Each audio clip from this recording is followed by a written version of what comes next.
Hi, I'm Bill Osborne, City Manager in Douglasville. Welcome to today's edition of On the Agenda. When we come back, I'll have a special guest, and then you'll know why I'm wearing these special socks. Hope you will join me.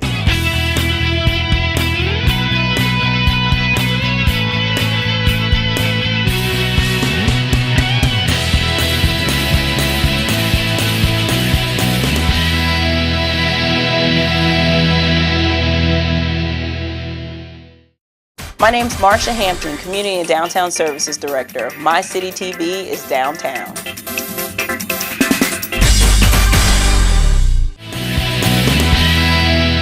Welcome to On the Agenda. I have a very special guest today, and that is the former head football coach and athletic director of the University of Georgia, Vince Dooley. Coach Dooley, it's great to have you in Douglasville. Thank you, Bill. I'm glad to be here. Well, you know, before we start talking about football, I know that you have some other interests, and we want to touch on those. And my wife would tell you that I know absolutely nothing about gardening, but I know that you have used that down through the years, both for relaxation and have done a number of things in gardening. Tell us a little bit about that. Well, I could have said the same thing, Bill, 12 years ago because I knew nothing about it. But the great thing about living around a university, which I have the greater portion of my life, if you got a curiosity about anything, you can satisfy it because there's an expert. Right. And I've always been interested in other things.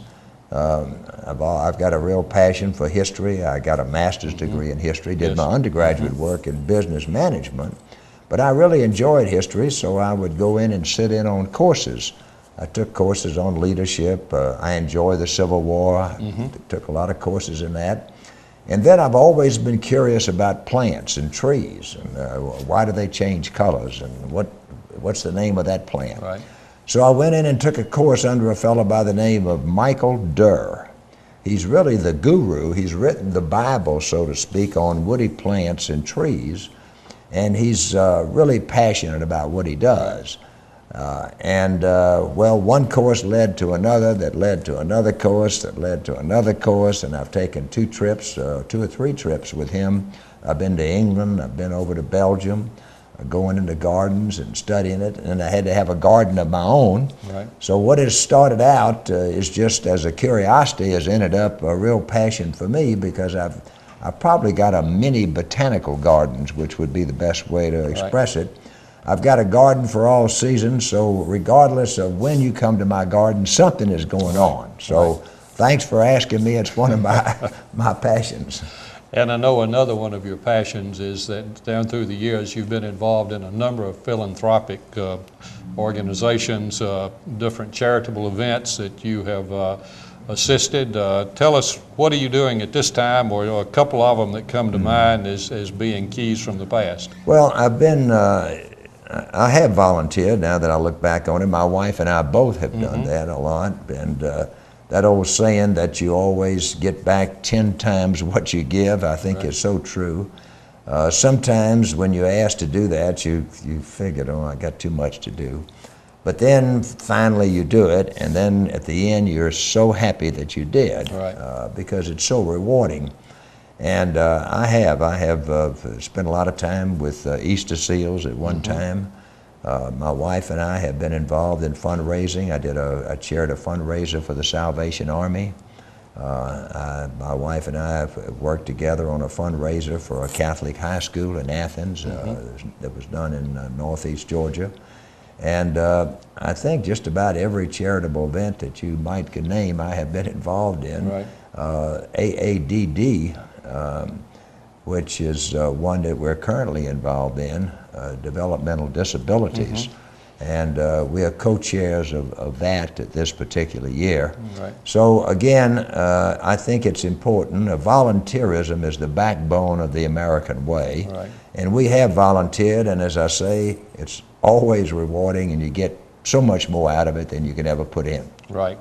And I know your wife, Barbara, you're very proud also on your family. I know you've got a couple of football openers that this fall, looking not only at the Georgia Bulldogs, but Louisiana Tech. But tell us a little bit about your family. Well, they're Bulldogs too. Right. My wife and I have been very fortunate. We've been together 48 years. We've got 4 children and 11 grandchildren. Right. And the youngest of the bunch is the one that's in coaching. Actually, he went to Virginia, walked on and earned a scholarship, came back, went to the Georgia Law School, finished the law school, was practicing in Atlanta, had a good job, and came to me and said, "Dad, I'm not happy, I want to coach." Well, I almost fell out of the chair, but they teach him to argue in the law school, so he won the argument. And now he was with Nick Saban, who was at Alabama. A lot of people that follow football know Nick Saban.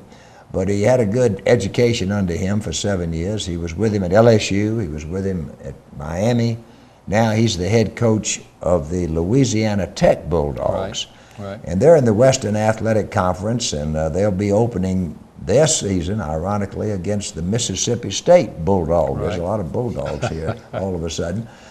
Which is a tough opener. He's got a tough job, but he's also the athletic director, and that's what he wants to do. And I think it's very important that you follow your passion, that you enjoy what you're doing, and he's enjoying that. So I'm very proud of him. And my wife is going to be at that first game, and I won't be able to make it, but I will be making some. I missed the first Georgia game in I don't know how many, maybe 45 years last year.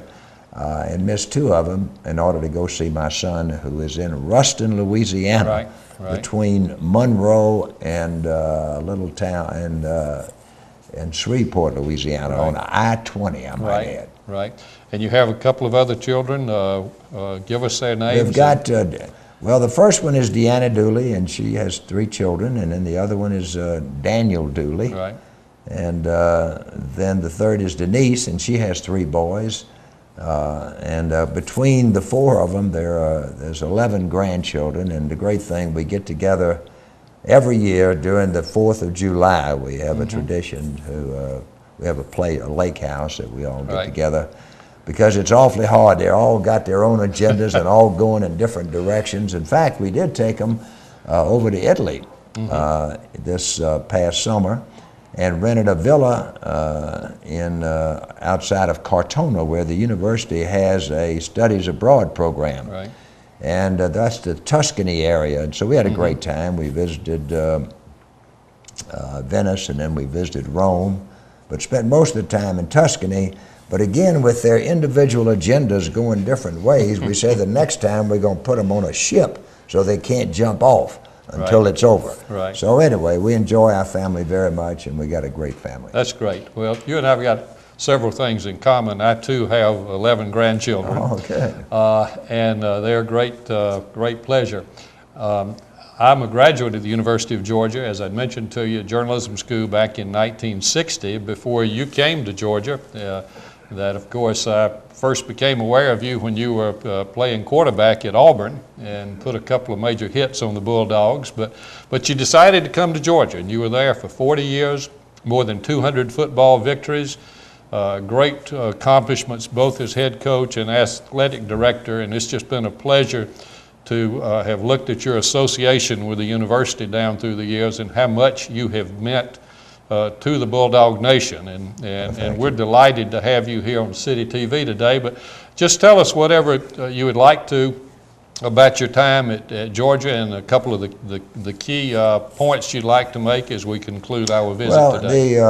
I was very young when I got that job. It was a real shock to a lot of people. But the great thing about youth is you don't know that you're young. And fortunately, we were able to gain credibility by winning some games, and by the 3rd or 5th year, we had a couple of championships. So to be able to be at one place for 40 years, it's rare in this day and time. 25 years as an athletic director, 25 as the head football coach, and I know people that are mathematicians say, look, that's 50 years. But I did both jobs for 10 years and didn't know I had 2 jobs till I gave up one. But nevertheless, a wonderful association to be in a great community like Athens is, and to raise a family and stay in one place for a long period of time. And the university has been great to me, and I'm just happy that I was able to survive and make a contribution for a long period of time. And we're still living in Athens and in the state of Georgia, and just absolutely love it. And it's great to be able to travel around and come to Douglas. Ville, and have a chance to visit with you and get to know you and get to know the people more so than I've ever had the opportunity in the past. So it's been very rewarding. Right. And of course, later today, you're speaking at the monthly meeting of the Chamber of Commerce here in our downtown conference center. You have a book signing also today. As we close, tell us about the book signing that you're doing here and elsewhere. Well, it's been fun because it gives me again a chance to get to know people in a special way. And we've got 2 or 3 different books. One is a comprehensive book called Dooley, My 40 Years at Georgia. Right. And we've got a couple of children's books. One is called How About Them Dogs? And it's great for grandchildren and children. It's about Harry Dog on game day. We've got another one coming out that's called Harry Dog Tours the Peach State. So he goes all over, he goes to the aquarium, and he gets into a suit and swims down there with the sharks, and he water skis at Lake Burton. And and then we've got a new book that's coming out here in about a week or so. It's called the Dooley Playbook, 34 of Georgia's most memorable plays, going from 1929 when they dedicated the stadium all the way up to last year when Mikey Henderson made that great catch against Alabama to beat Alabama in Tuscaloosa. So it's been a lot of fun doing those kind of things, and so I enjoy having the chance to be able to sign books and be at these book signings. Right, that's great. And it's been great having you with us today, and I'll see you later today to get some books for a couple of my sons and grandsons. But thank you very much, Coach Dooley, for being with us. And when we come back on the agenda, I'll be talking with the assistant managers of Floyd County and Rome. Hope you will join me. Thank you very much. Okay, Bill.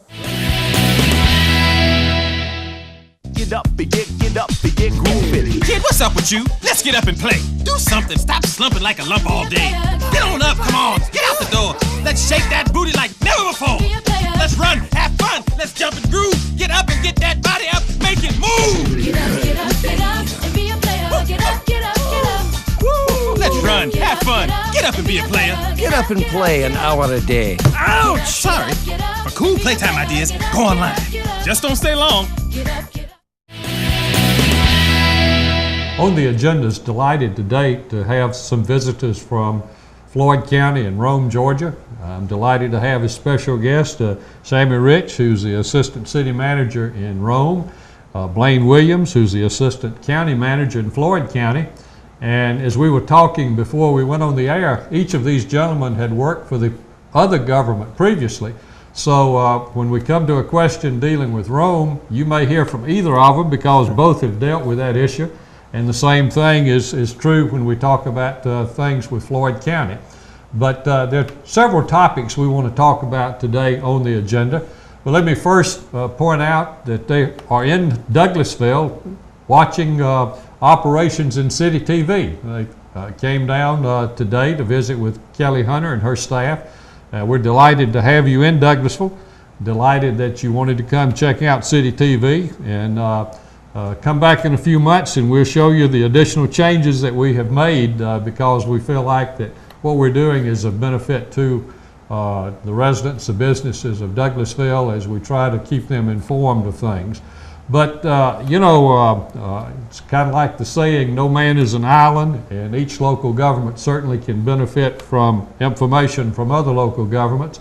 So we're delighted to have you in Douglasville today. I was in Rome a little over a year ago looking at your Convention and Visitors Bureau. Also have been impressed down through the years with your downtown operation. So give us a report on kind of downtown development and what's gone on in downtown Rome over the last few years.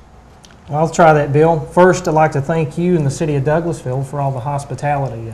First-class city, a lot of great things you guys have going here. So we're proud to come and be able to learn what you're doing. But Rome, we have a very unique downtown. We're very proud of our downtown. Downtown Development Authority since 1981 has done a phenomenal job of working to get business back into downtown. Cities in general have struggled sprawling into the neighborhoods, into the green fields, but we have a real unique situation, and Ann Arnold, our downtown development director. She's known around the state, and we're as proud of her as we can be, and she's in large part responsible for all the good things we've got going. If you've been recently, you may have seen a new downtown pedestrian bridge, the Chief John Ross Memorial Pedestrian Bridge. We were fortunate enough working with Floyd County, different fund sources. We created a new pedestrian bridge that's probably been open a few months now, linking what we refer to as the West 3rd downtown district to Broad Street. And of course, if you've been to Rome, Broad Street is a very unique downtown experience with a lot of local shops, local cafes. And one of the things that we're very proud about is that now we have the real mix, that we have a residential component to downtown where a lot of folks are living in loft apartments. So we're very proud of that aspect. We've got some new construction. Blaine may want to talk about the new joint effort with a new parking deck and a new town green facility. Yes, the city and the county have partnered together to build a 385 space parking deck downtown next to our forum and civic center. And that is coming out of the city and county general funds. They're going to pay the debt on that note. We also have the town green, which is a city splosh project, 1 penny sales tax, which is going to be a beautiful addition to that area right at the foot of the pedestrian bridge that Sammy mentioned. And there's a riverfront project that the city is spearheading using Department of Transportation T funds along with city funds to have an overlook there, part of a trail along the river, and a dock for our city riverboat, the Roman Holiday. Great. I know from having visited Rome, and of course John Bennett, city manager. John and I've known each other for years and years, and that tremendous amount of activity that's gone on in the downtown area. About a year ago, as I said, I was in Rome because of the Convention Visitors Bureau. We recently hired a new CVB executive director, Anita Ford, who is starting her work here, but we've been impressed down through the years with what Rome has done. Tell us a little bit about your tourism activities, and you know, thinking back years ago, I think Rome made a decision that we're not going to be concerned because I-75 went to the east of us. We're going to make people want to come to Rome, and I think you have done that. So tell us a little bit about your CVB operation. Well, I'll touch on that. You mentioned I-75, and you know, in a lot of ways, I think that was a blessing for our community, that you have to want to come to Rome. It is off the beaten path, and I think part of the beauty is, since we missed 75, Rome has been allowed to grow slow and consistent all these years without a rapid wave of development spilling over, which a lot of folks have really struggled with. So that's worked to our advantage in building what we always brag about, our unique quality of life. And I think we really give the CVB something to sell. And Lisa Smith, our executive director, again, similar to, I mentioned, our Downtown Development Authority, Ann Arnold. Lisa's one of those who's a real spark plug, a real go-getter, and she has done a great job of selling our community. Of course, there's always needs and there's wants. We bring folks in. They work with a lot of tour groups to come in, partake in different pieces of quality of life. Having the 4 colleges, there's usually a lot of activity going on in Rome and Floyd County. You know, and again, having a high level of cooperation with city and county government. I think that's been something that's spilled over into a lot of areas, and the CVB specifically is one of those areas that I think has benefited from a good cooperative agreement with city and county. And Lisa's board, the CVB, it is a mixed board, a mixed bag of folks from within the community, mixed city and county leadership. And with some joint support, it seems in our case, we're able to accomplish a great deal. Blaine, I don't know if you got any unique experiences with CVB you want to share? Well, I'd just add that I'd echo what you said about Lisa and the volunteers and the board, that they have made what we have today. And in both the case of the downtown and the CVB, it's all about incremental investment. And I think that you know, it takes a while. It takes money. It takes tax dollars put in there, a steady effort with good folks to make to bring it off, and that's what we've had. That's our success in Rome and Floyd County. Great. I know when we went up to look at the CVB operation last year, that John Bennett made me promise that I wouldn't try to steal his CVB executive director. So you know, I had you sign in blood this morning that you won't try to steal Kelly Hunter, who heads up City TV here. But I do think what you've got in Rome, Floyd County is certainly has worked very effectively, and I know other cities and counties in the state certainly pay attention to what has happened in Rome and Floyd County. I want to focus on one particular thing that's happened there, and that is the Rome Braves, that you were successful in getting the Atlanta Braves to move their franchise for that particular, I guess from Macon up to Rome. Tell us about that. Well, that was an effort that was a long time coming, and I understand that Douglasville also went through a similar situation some time ago. And in fact, the stadium was built with special purpose local option sales tax funds, the 1 penny sales tax, and when that first went on the referendum, it did not pass. It lost by a couple of hundred votes. And so we lost that opportunity, and then several years later, and folks like the CVB and some of the volunteers and the local media outlets really put together a really good marketing package to the public to say, hey, this is worthwhile and worth coming here.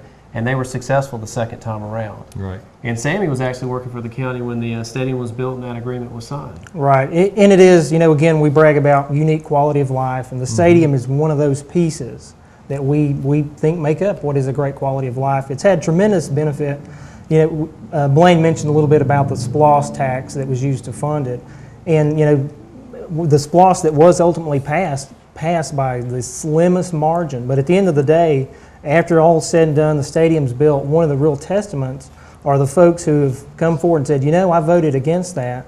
I was wrong. This is the best thing that we've done in this community. So I think that speaks a lot to, you know, having a cooperative effort, building something with SPLOST funds. But the unique thing about the stadium, it's easily accessible, and we get a lot of folks out of Metro Atlanta to come up. And you know, you compare going down to the TED to watch the Braves, and all the seats, in my opinion, are great seats. It's very affordable to take a family out. Right. Good, clean, affordable fun.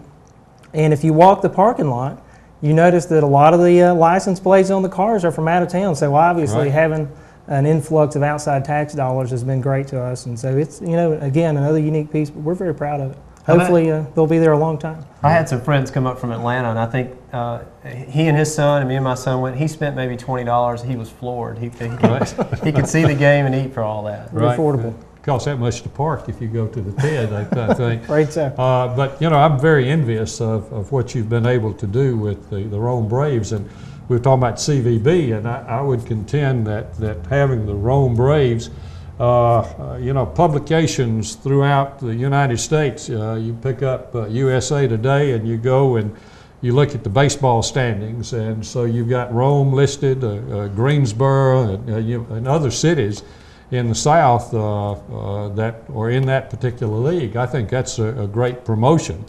And yeah, we did this 14 years ago. Probably a lot of our viewers were not even in Douglasville at that time, but 14 years ago, Kevin Teat, former minor league baseball player who at that time was our deputy parks director, he became aware that in Columbus, that time I think they were called maybe the Columbus Mudcats minor league team, that they were going to have to vacate the stadium in Columbus because that had been chosen to be the girls' softball venue for the 1996 Olympics. And we got in touch with the owners of the Columbus team, went down to visit them in Columbus. They came to Douglasville and got very interested in moving the team here, and we were looking at a one-year move, but we also were talking kind of on the side with him that if he moved to Douglasville, that he'd stay here. And there was discussion of, will this be called the West Georgia? I said, no, it's going to be called Douglasville. That if we were going to put up the money, we wanted Douglasville in the same way that I was just talking about, to have Douglasville listed with Savannah, Macon, Columbus, at that time, Augusta, and then other cities. That's a great place to put your city in terms of we're in the same league with these people, not only from baseball, but from other standpoints. We almost brought that about. There were two problems we had to overcome. The one that eventually did us in, that the city council could not get comfortable with how we could divide Hunter Park, where we planned to redo Webb Field to meet the league standards. And we were going to be able to do that, but they couldn't figure out how we were going to have that part of Hunter Park where alcohol could be served at the ballpark, but not have problems with the rest of the park. And that eventually is the reason that we didn't do it, as well as Columbus finally woke up to they might lose that baseball club to Douglasville, and they made arrangements, I think, to play at Columbus College. But the other problem we ran into, which is kind of interesting, and I'm not sure with Rome as to how far that is from the Atlanta area that where the Braves would call this is our area. Major League Baseball at that point very strictly adhered to the rule that if you were within 50 miles of a league city, you had to get permission from that team to locate. And so we went and met with the Atlanta Braves hierarchy. And first they said, no, we're not going to let this happen because we're afraid that if we do this, that's going to hurt our attendance, that people will decide to go see the minor league team in Douglasville rather than coming to the major league team in Atlanta. And of course, the Atlanta Braves were owned by the TBS, the Turner Broadcasting. And I told him, I said, well, that makes a lot of sense to me. And I said, I think that's the reason that Turner Broadcasting has only one cable channel, because you're afraid if you had more channels, which of course they did, if you had more channels that they might watch some other channel. And a couple of days later, they said, we don't object, you can have the team. So, you know, it may well be through that, that helped the Braves and open their eyes, and it's happened in other places, of actually bringing minor league teams near to where the major league operation is, and we've seen this in other places. The Braves now have done it with the Rome Braves, and next year the AAA team, of course, moving from Richmond to Gwinnett. So who knows? Douglasville may have helped you move that along. But we're delighted to have had you here today. Any closing words either of you want to have before we sign off on this part of On the Agenda? I would just say that we came down to view the setup of the local programming that you do here. And for a town of this size and the effort that y'all do, this is fantastic. And we are very, very impressed. Very good. I would just echo Blaine. Thanks again for the hospitality, but this is a first-class operation, and I'm hopeful we can take some lessons learned back to Rome, and hopefully we can have a programming equal to what you guys are doing here in Douglasville. Great. Absolutely. Sammy, good to have had you on the agenda. Thank you so much. Same to Blaine. Thanks, Bill. You, and welcome back anytime. Thank you so much. And we'll sign off for this part of On the Agenda.